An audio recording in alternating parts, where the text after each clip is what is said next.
lot of G Yeah, forces, all that.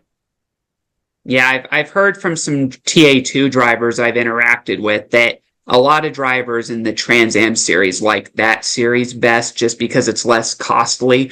And there's some that say that when you drive the full Trans Am car that it takes like a man to do that, you know?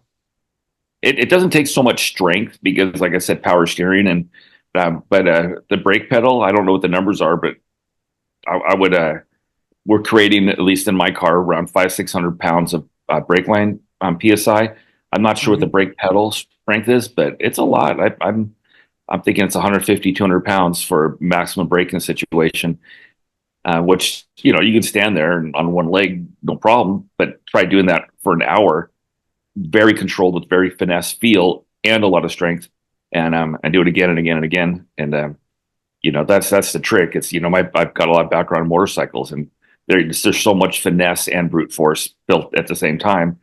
And then drive a race car right, it's the same thing. It's not a smooth ribbon of asphalt. It should be like a motocross track. I think it's Mario Andretti one time said, if you're totally in control, you're just not going fast enough. So you drive the thing until you're a little bit out of control and you're on two wheels a lot, and really playing with the dynamics and physics. Because if you're not, the next guy does and he beats you. So it's just a matter of managing the physics to your best ability.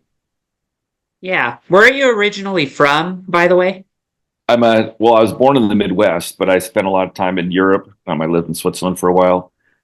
Most part lived in California, but a little bit everywhere. Shipped off to boarding school because I was a bad boy, but snuck out of that somehow.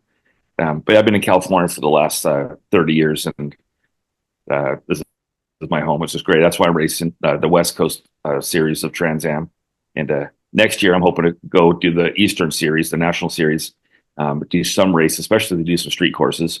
I've only done one street course. It was, and I have a crazy time attack Subaru, and I raced Long Beach a few years ago, like 3 or 4 years ago, and that was awesome.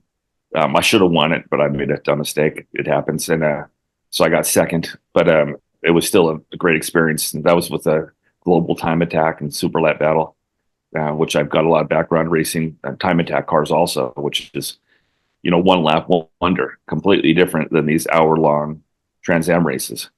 But they're all fun. I mean, racing's racing. I love drag racing, and I love endurance racing, and everything in between.